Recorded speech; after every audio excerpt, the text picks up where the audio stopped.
intambara y'Isirayeli yaciye ibintu.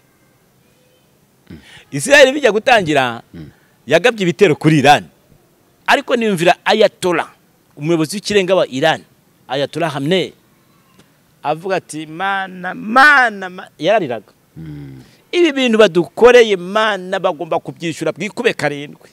Ariko icyo nzi nuko Iran isanzwe nyizwe nk'igihugu kitaripfana.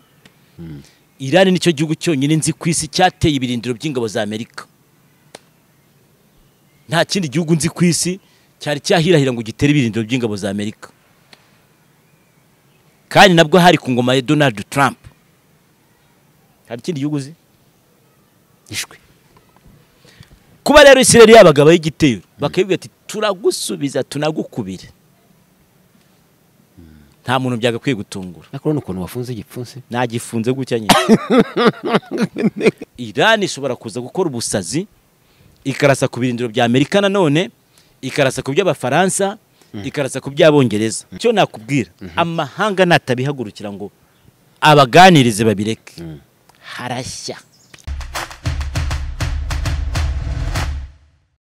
Kasiye Pizo niko nitwa, reka nizere ko umeze neza cyane ukurikira gahunda zacu zose za Max TV. Twaye ikaze mu nkuru n'ibigana tubagezaho umunsi ku munsi. Mu bantu badukurikira bari hanze y'u Rwanda, bari mu bihugu bitandukanye, bari hano mu Rwanda, tubahaye ikaze mwese mu nkuru n'ibigana tubagezaho umunsi ku munsi. Twagarutse mwari mumaze igihe kinini mwaratubuza, abantu benshi cyane bagiye bibaza ibibazo byinshi cyane. Ibyo nabyo turi buze kugenda tubibasubiza. Abandi bagiye baduhamagara, abagiye batwandikira, buri muntu wese nyine yibazaga icyatubayeho, ariko ubuzima nyine baburimo byinshi. Ariko tugarutse kandi tugarukanye imbaraga, munaduha ikaze nyine mutwereke ko mwongeye kwishimira kutubona. Tugiye kubaganiriza amakuru menshi, tugiye gukora ikiganiro kirimo amakuru nyamakuru. Tunishimiye ko twongeye kuganira namwe, tunisegura ku bantu batubuze bakababara bakarakara, n'abarakaraga bakabigira pasono cyane, abo nabo tubiseguyeho, mutwihanganire. Ariko noneho twagarutse kandi tugarukanye imbaraga nyinshi cyane. Twicana neza cyane muri Saint Paul, n'ahantu hanini, n'ahantu hagutse, n'ahantu habera ibirori bitandukanye, ubukwe, events zihuriza hamwe abantu benshi cyane. Hari ubusitani, resitora iteka neza, ibyumba byiza byo kuryamamo. Twageze muri sama, twageze mu gihe cy'ubukwe, muze mufate ubusitani bwaho, amatente, mukoremo ibirori, kubera ko haba hari parikingi zagutse zakira abantu banyu, mukumva rwose mumerewe neza cyane. Nishimiye ko twongeye kwicarana muri tuno twatsi two muri Saint Paul. Nta muntu bitashimisha. Urabona akazuba kameze neza, ikirere kiraho, turi mu twatsi twiza, mu biti bizana akayaga, akuka keza. Urumva igiti n'ubuzima. Umuntu ari hano ibyo ngibyo arabimenya ko igiti ari ubuzima. Niyo mpamvu ngiye mbabwira abantu ko aho bishoboka hose mwatera ibiti, kugira muri ahantu hameze nko muri Saint Paul hano. Ariko buriya ya Eden niyo muri Bibiliya bavuga si hano. Urabona ko hano reba nka biriya byatsi wagira ngo ntago ari mu zuba. Kandi warambwiye ngo burya iriya nzu burya ngo ni maison de passage. Urumva ko abantu mukora ubukwe, urumva n'akaetaje abantu mukora ubukwe kandi nikagaragara kibere. Ntabwo ari ngombwa reka kujya hanze y'u Rwanda ngo niyo ugiye kurira ukwabuye. Waje ukarira hariya ko ari heza cyane, naho heza, nta mubu, nta byonnyi, nta parasite, nta bigusakuza. Ukagisohoka ukigira muri tuno twatsi, ukareba utwatsi, ugahindura ubuzima, ukamererwa neza cyane. Saint Paul murakaramba rwose. Umeze ute se? Meze neza. Makuru y'iminsi? Amakuru ni meza, turaho. Twari twarabuze, abantu baratubuze, bamwe ntabwo bamenye iyo twagiye, abandi barahamenye. Washatse kuhamenya yarahamenye, utabishatse ntabwo yahamenye. Niko bimeze. Wowe warahamenye? Wahabwiwe nande? Wahabwiwe nande? Narabajije. Barambeshye se? Niba atari ngiye abajije, ubwo wabajije yarakubeshye. Wari urize nyine, ubwo niba utarashatse kuhamenya ntiwahamenye. Ndashaka kuhamenya none. Igihe ntabwo gisubira inyuma. Ubu ujya ngo wasubiza inyuma ukavuga uti ibihe nibisubira inyuma ibyo ntakoze mu bukwe bwanjye mbikore. Ibihe nibisubira inyuma. Ariko kukubaza hano wari uri, ubwo nabyo ikibazo ngiye sinya nkunda kuvuga ngo wari uri. Nyine kuki utabimenye ahubwo wamenye iki? Wari umeze neza ariko. Ubwo nturi mu banki, ntabwo uri mu bantu banki. Wari umeze neza ariko. Njemeze neza. Wenda vuga icyo gihe kindi cyane. None se waguze udukabutura se n'udusengeri twasama, twageze ubu tugiye kujya turi ku mucanga. None se ako gashusho ariko nzakagura pe. uzakagura wambaye kamaye ku mucanga ndimo kuyagurisha n'ubundi niba ufite amafaranga mpereza nanyu mite ngohereza uri kugurisha iki utwo dushusho kubera ko reka nkubwire umuntu yaramenye Hopeline iduka ryitwa Hopeline tuzi ko ari ryo duka rya mbere ricuruza ibikoresho bya siporo n'imyambaro ya siporo n'utwo dukabutura twiza tujyanye n'umucanga n'utwo dusengeri twiza tujyanye naho umuntu agiye ntabwo yabura kubigura ntabwo wajya ku mucanga ugende wambaye amakoboyi ntabwo wajya muri siporo rusange ugende wambaye amatisi ntabwo umumama azajya gukora siporo rusange hamwe n'abantu bose twagiye muri siporo ngo agende yambaye ingutiya nukubitamo ingutiya tuzakumenya bati uyu muntu pe mumurebe sibyo ntabwo uzamanuka ugiye gufana Paris Saint-Germain irimo kuniga ikipe kuko twarayibonye niga ikipe Inter yarayinize wayibonye nimugoroba irimo kuniga Atletico nuvuga ko ntabwo ari urupfu rwa Inter gusa gupfa ruriya n'izindi zazimara ntabwo wagenda ugiye kuyireba ngo ugende wambaye ibintu biri aho ngaho bijyanye wenda n'ikiriyo kandi ugiye ku mupira wabonye agapira Paris Saint-Germain yampaye narakabonye kameze neza n'ibiri muri Hopeline Hopeline usimbukirayo ugure imyambaro ya siporo niba ufite ikipe cyangwa se niba udafite n'ikipe ariko ufite iyufana ugure imyambaro ya siporo cyane utagira n'iyufana ariko nawe uzakora siporo nawe ubaye ikipe kandi uzayikora umeze neza cyane ni hariya Sonatube neza ukirangiza iriya rompe ya Sonatube ushaka gukomeza werekeza Godiar urebe ku ruhande rw'iburyo ushaka kwerekeza Godiar ahantu hose kaminuza ya UTB aho ngaho muri iyo nyubako niho hakorera iduka rya mbere mu Rwanda ricuruza ibikoresho bya siporo birimo imyambaro birimo imipira yo gukina birimo n'ibikombe byo gutanga nabibonye muri Kagame Cup ibikombe batanze n'ibyaho nabibonye birimo ibintu byose ushaka harya wambara nimero kangahe mu bijyanye n'iki n'inkweto 42 abantu urabura gato ngo uzuze senkane buriya ngo hari abantu ngo bambara ibice senkane baba barabuze inkweto ahubwo ndabura gato ngo ngiye nka 38 cyangwa 30 ikirere kiri gushira se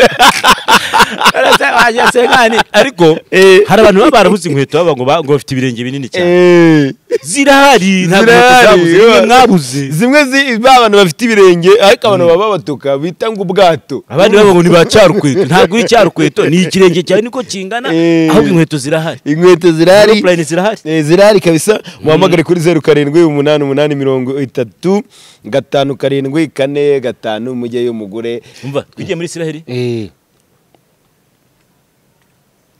Isiraheli bijya gutangira yagabye ibitero kuri Iran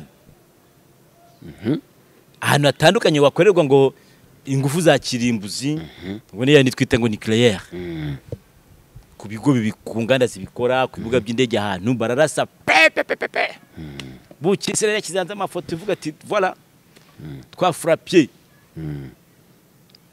ariko nimvira Ayatollah umuyobozi w'ikirenga wa Iran Ayatollah Khamenei avuga ati mana yarariraga ibi bintu badukoreye mana bagomba kubyishura bwikube karindwi Isiraheli ibintu dukoreye turagukubira tugukorera umuzigo utatekereza ko dufite turagukorera ibintu n'amahanga azahora yibuka abana Iran nyine ni kwa kuvuga ariko icyo nzi nuko Iran isanzwe nyizwe nk'igihugu kitaripfana ntabwo Isiraheli ariyo yambere irashe kuri Iran ikayisubiza ntabwo ari yicokoje Iran ikayisubiza Iran nicyo gihugu cyonyine nzi ku isi ubwo General Suleiman Qasim yapfaga ingabo za Amerika zikigamba ko arizo zamwishe Iran nicyo gihugu cyonyine nzi ku isi cyateye ibirindiro by'ingabo za Amerika hariya muri Iraq nta kindi gihugu nzi ku isi cyari cyahirahira ngo gitere ibirindiro by'ingabo za Amerika kandi nabwo hari ku ngoma ya Donald Trump arasizora aravuga ati mwokagira Imana mwe mukangwa intare yari isinziriye mugikoze hahana mu nkoze mu jisho ndaje mbagira ivu n'umuyonga ngo sena iwabo iraterana ivuga ati hafi arabireka. N'ubu hari abasirikare bakirwaye ihahamuka ba Amerika bagiye kuvurirwa Frankfurt mu Budage, hari n'abandi bacyuwe igisirikare bakiretse, hari n'abandi basaze kubera imiriro babonye imiriro bya missile balistique n'ibindi bikaze cyane barashwe na Iran. Ko nabonye umukoroneri w'umudamu ari kuvuga ati ntabwo narinzi ko ibintu iyo tubiteye abantu ari ukubamererwa. Nico gihugu cyonyine nzi cyagabye ibitero ku birindiro by'ingabo za Amerika. Hari ikindi gihugu uzi? Ishwe. Kuba rero Israel yabagaba y'igitero bakabivuga ati turagusubiza tunagukubire. Nta muntu byagakwiye gutungura. Nakora ukuntu wafunze igipfunsi. Nagifunze gutya nyine. Kuko Irani isanzwe iri muri bya bihugu bike nanjye ntinya. Kuko ibitwara byicurira. Nibifite n'ibyigura ariko byinshi rabicura. Kandi ni igihugu kiyobowe mu buryo mumeze nk'ubw'ibyihebe. Kuko nta kitinya. Buryo umuntu utagira icyo atinya bari ikihebe. Kandi abari mubi cyane. Si ubwa mbere barashe Israel. Uruga cyagiye barasa misile zitagira ingano bakayoreza amadrone atagira ingano. Nta meza nga yari yagashize. None Israel barashe ngo yaje ngo kubabuza ngo kuzatunga ngo ibitwaro bya rohonyanya inganda ngo kubibabuza ngo niba mukabitunze bazayica ngo bazayisesa bazayikura ku ikarita y'isi. Iryo joro mu rukerera Israel barasa bwakeye abantu bose bibaza bati biragenda bita. Haraba gusubiza, haraba kwihorera, ko abajenare barani bapfuye, bayoboraga ingabo, ese biragenda bitirani rabyihorera iceceke, imiryango iratangira umuryango wabibumbye kumanuka kujya kuri Papa Leo wa 14. Bavuga ati nyamuneka mutuze, nyamuneka. Iryo joro ntabwo Irani yacecetse. Iramishura imvura y'amabombe. Byabi balistike n'ubundi. Amadrone atagira ingano. Ibindi bisasu ngo bya supersonic niba ari supersonic niba ari hypersonic niba ari iki. Bituruka impande n'impande biza muri Israel bijya Tel Aviv bijya Haifa bijya za Anus. Babyumva? Israel ntiyatuza. Nayirongera. Irani nayo irongera. Nubwo muri rukerera bongeye wenda n'umutwicaye amasaha barimo kongera. Barimo kurasa. Ntekereza ko Israel ijya kurasa kuri Irani ishaka kubita itari yiteze ko imvura y'amabombe nkaya ngaya izayabona bayiyoherezaho. Kwako ifite bwabwirinzi bwa Iron Dome ikunda kwifashisha mu gusenyagura ibisasu biyijeho. Mu kubikegeta ibindi akabishwanyura. Ariko hari ibyo bashwanyura n'ibigera ku butaka.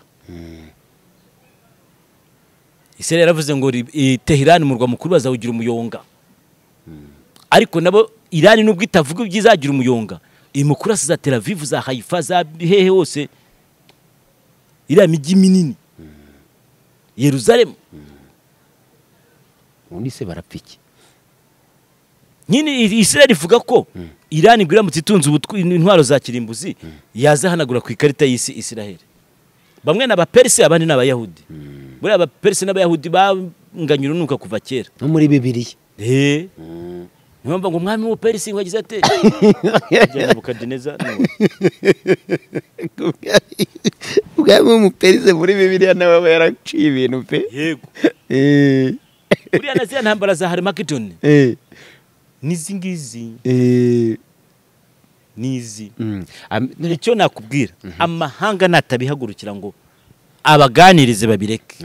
Harashya. Ahubwo nari ngiye kukubaza ngo Trump yabujije Israel ngo kwica Ayatollah. Ndiko numvise nta gihamya mbifitiye nabyumvise. Gusa icyo bonye wenda katuvuge ku bihugu by'ibihanganye. Igihugu cya mbere cyamaganye ibi bintu ni Turkiye. Turkiye burya n'abaperisi. Ivuga iti Israel ibi bintu gukora ntabwo byemewe. Nugutera ikindi gihugu kigenga gifite n'ubudahangarwa. Igihugu gihe gifite ubudahangarwa ugendeye ku mahame y'umuryango w'abibumbye. Gutera ikindi gihugu ntibyemewe mu bihagarika ibyo bintu. Uburusiya nabwo bwarabyamaganye. hari n'ibindi bihugu byinshi byabyamaganye wenda bigashyira mu magambo ariko byamaganye uretse wenda nk'Ubufaransa Ubwongereza na Amerika numvise bavuga ati nibyo murabona igihugu cyari kuzamererwa nabi none gifite uburenganzira bwo kwirwanaho ariko nabyo ntabwo bishyigikira gutera ikindi gihugu kandi ibyo bihugu nkubwiye harimo Ubufaransa harimo Ubwongereza harimo na Amerika Israel nabyo yamaze kubiha icyo nakwita onyo warning ati mugaragara mu bari gusama ibisasu byacu bidusobanurira neza ko ubwo namwe mwinjiye mu ntambara ari Syria ivuga cyangwa Iran bati nitubabona mu bari gusama ibisasu byacu turi kohereza kuri Israel biraba biduhaye uburenganzira bwo kubarasa namwe aho muri hose Iran ishobora kuza gukora ubusazi ikarasa ku birindiro bya Amerika nanone ikarasa ku by'Abafaransa ikarasa ku by'Abongereza barahita bayiviraho indimwe noneho bayimare yabigo naga byo gukinishwa nshuti yanjye ariko ngo abantu bapfuye abantu bari gupfa ku mpande zombi abana abagore ese kudahera ku bagabo abajenerali ko nta muntu ujya uhera ku bagabo yagiye kuvuga bari gupfa mu ntambara kuko akenshi abagabo bapfa menya bari ku ntambara hari nabo ubwo nabo batakwiriye kuba bapfa ariko none si umuntu uri ku rugamba oya n'abaturage ikibazo muri Iran abajenerali bari gupfa benshi menya kuba generali muri Iran ari ikibazo kuko ndi kubona abajenerali benshi ari abasaza bari kubahiga bukwa ari abasaza bari kubatagetinga ibirindiro gute bisanze hariya bose bashaje ntibakwiye kuba baracanye urutira bararitayarinze gusa intambara iri guca ibintu hariya none se Amerika izareberera nibikomeza kuri Amerika izinjiramo ijye ku ruhande rwa Israel hanyuma nijyamo ko n'ubundi rimerega n'ubundi rimo nijyamo hacura iki nta gicuri kise nyine wenda hari n'ibindi bihugu bizajya ku ruhande rwa Iran niba bizajyamo cyase bikomeze biterane bagire nka Syria bagire nka Libya bagire nka Iraq kuko bayigize bayicucu we ntabwo bayigira nka Iraq nanone yego komana bya bihugu urabyitiranya wowe niba Israel irimo kuva ati ingoma mbi y'abayatora igomba kuvaho ntugire ngo niri kubyivugisha shaka ko ari bwo butumwa iri guhabwa ikabiri mu gutanga itangazo nkuko nawe wakwicara hanga ku gitangazamakuru gasoma itangazo ryanditswe n'undi ariko hari abantu bari no gutekereza ngo yuko Amerika kuri bino bitero bya Israel ari kugira ngo bereke isi yose ko Netanyahu ari umuntu ukomeye cyane sinzi ngo akantu bari kumutegurira Minisitiri w'intebe wa Israel agaki bari kumutegurira nkagaki ako nge nta konzi ngewe ako icyo nzi nuko Amerika ishobora kwerekana ko iri ku ruhande itari mu kibazo cyane ndetse nitwe twababuje kugira gutya yewe bari batubwiye ko bagiye gutera tunababwira ngo babireke twari twabwiye ngo babireke ariko ibirimo irabeshya ibirimo ahubwo nabuze mbona ngo Putin burangwa ashobora nawe kuzashyiramo akaboko hano hantu ngo ndetse ngo yacunze intambara ya Israel na Iran imeze nabi ubwo bivuze ko Amerika nayo isaye nk'irangaye gake ngo ajya muri Ukraine ngo aracucuma yabanje hari intwaro zisama izindi Amerika yari yemereye Ukraine ntiyaziyiha ahubwo izohereza muri Israel bikwereka ko bari bazi ibi bintu bigiye kuba cyagira mwibuka Zelensky bati mwatwimye ibikoresho mwagomba kujya mu Bisirayeli ku bundi Israel niyo yonyine ifite uburenganzira bwo kubaho kuse comedian bari bazi ibi bintu kuko ngo yabahengereye ngo abona muri Ukraine rwose barangaye ebana ngo agiye arababyatagura pe nawe Putin nawe yakamejeje arimo gufata imisozi n'imigi ariko ibihugu sha sinzi nese Mossad ubwo abatasi b'igisirikare cya Israel yinjiriye Iran cyane yarayinjiriye kandi byayitwaye igihe kugira ngo yinjirire ku buryo icyo Iran ipanga cyose Mossad bagishyize hanze kuki barindira se kandi ko bababomora kandi babanetse bababomora gute ko babarasa no kandi babanetse ko Iran barasa buriya igisirikare kigira amabanga yacyo kigira nayo baneka wenda kajya hanze ariko haraba batanetse kandi gusubiza ifite uburyo isubizamo kuko numvise ko Iran ifite uburyo bubiri bw'ububiko bw'intwaro hari ibyo bika mu bigo hari n'ibyo bika mu butaka ibyo mu butaka aribyo byazengeje Israel sinzi ambasaderi wabo babazaga niba ari mu France bati se izi ntwaro zibikwa mu butaka ko mutari kuzisenyagura muzasenya ryara akabati ikibazo no kumenya aho ziri bari kubaza Israel yego kandi kumenya aho ziri igihugu kibifite mu bushobozi no kuzisanga iyo zingo bishwanyuze na Amerika yonyine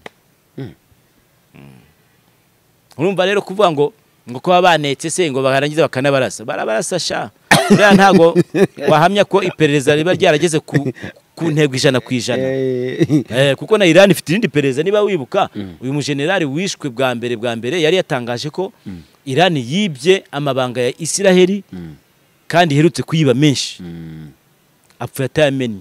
Mese iyi ntambara ya harabona agiye mbona batekereza uti iyi ntambara ya Iran na Israel ntishobora kuzaba nk'iy'Uburusiya na Ukraine ya bimwe bimeze nko gucembana ya ntambara itarangira itamenya ngo ifite yego ibihugu rero bitegeranye ngo bijye ku butaka bisekurane ntabwo ariko yamera kuko iyi bisaba ibintu byinshi ibihugu ntabwo byegeranye nukujugunyana ibisasu Israel kohereza indege hari gihe ibirere bimwe bihugu bimwe bizafunga ikirere ko n'ubundi biya byatangiye bifunga ikirere bivuga biti twebwe nka Yordania nka twebwe nka Iraq ntabwo dushaka ibintu bice mu kirere cyacu ntabwo ari ntambara yamera nk'iyo muri Ukraine kuko baregeranye basekurana ku butaka ahandi nta ku butaka bizabaho iyi ntambara so mu maso ubona izarangirira mbona izarangirira niba yisenye ntabwo ariko nabyifuzaga kuko ngewe rwose numva akenshi igikira umunyantege nke kuko Iran iri kwirwanaho yaratewe nge niko mbyumva ubyumva ukundi nawe biramureba nge niko mbyumva Iran yaratewe iri kwirwanaho ariko aba banyaburayi n'abanyamerika nuko abakinisha ubu baratuje bari kwerekana ko Israel irimo kuritagurana ariko igihe kimwe bazabona ko Iran kitera imigeri bajyemo kandi ntabwo ya resista pe izarangira Iran bayisenye kuko maboko ifite se ayaye ko ibyo wita amaboko ubwo se Uburusiya uvuga ubu se Bashar al-Assad ntibamuteranyeje ubundi bakamunigana igihugu cyose bakamwirukana abantu bose babireba ubu sizi za Libya bazirutse abantu batabireba byose ubu se hehe na hehe Iraq abantu ntibarebaga ahandi naho nge ndabona bizarangira bayisenye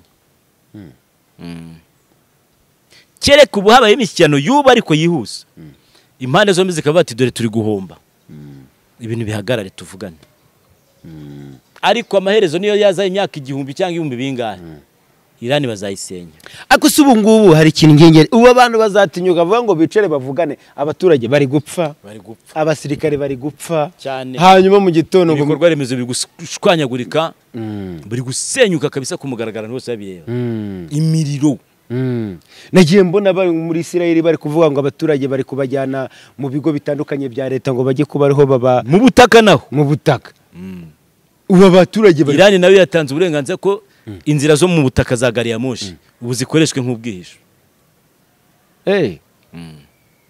kuko ziriya ndege zibamereye nabi cyane ya ndege za Israel zibamereye nabi cyane byatumye nibaza kubwirinzi bw'ikirere cya Iran ishobora kuba nta bwirinzi yari isanzwe ifite kubera ko ziri kwagera zogoga indege ziri kogoga ikirere kabisa zikaza mu rwa mukuru Tehran kandi zikaza ku bwinshi ariko barabagabo Iran nayo ariko irakara nabi izaba bomba nayo izakora dega ariko ntabwo bizatinda bizagumaho gutyo ngo birambe kimwe muri biriya bihugu kizasenyuka ariko ni Iran niyo mbona reka twitahire twanitahira dushimira cyane abantu twabanye ariko ntabwo wibukije abantu ahantu bajya kwigira imodoka abantu bashaka kwiga imodoka rero nta handi hantu mureke ba bantu barya amafaranga yanyu bakarya amafaranga yanyu mubizi neza yuko bababeshya ngo bazabaha perime nta muntu utanga perime wiga ahantu heza ukahita ubona perime kandi mu gihe gito amafaranga atagushizeho batakubeshya beshye kandi bakwigisha neza bakubwira neza mu modoka zikiri nshya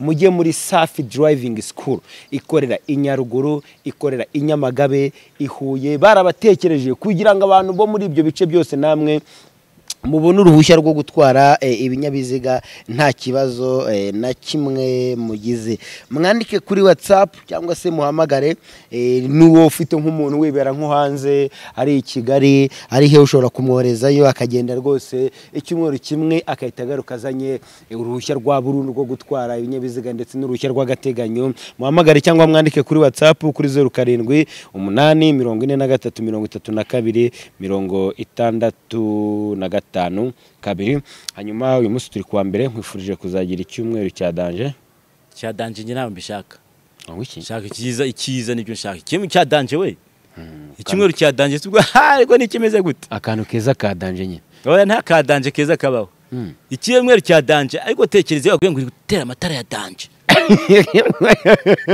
wari wabona ku mapoto hano handitse ngo danje domo danje oya kare wowe uzakigira icyo cyumweru n'indirimbo zabagaho bavuga bashyiragamo abakobwa bakavuga ko ari danje domo nego danje domo sha oya ngo uhegereye wapfa rero uramenye uzagira icyumweru cyiza rero uzagira impagarike n'ubugingo ese impagarike ubundi imbere nabanzaga kugira ngo ni ibintu nyine byahagaze yabaze ko ari iby'abapfumu ngewe cyangwa ababandwa hari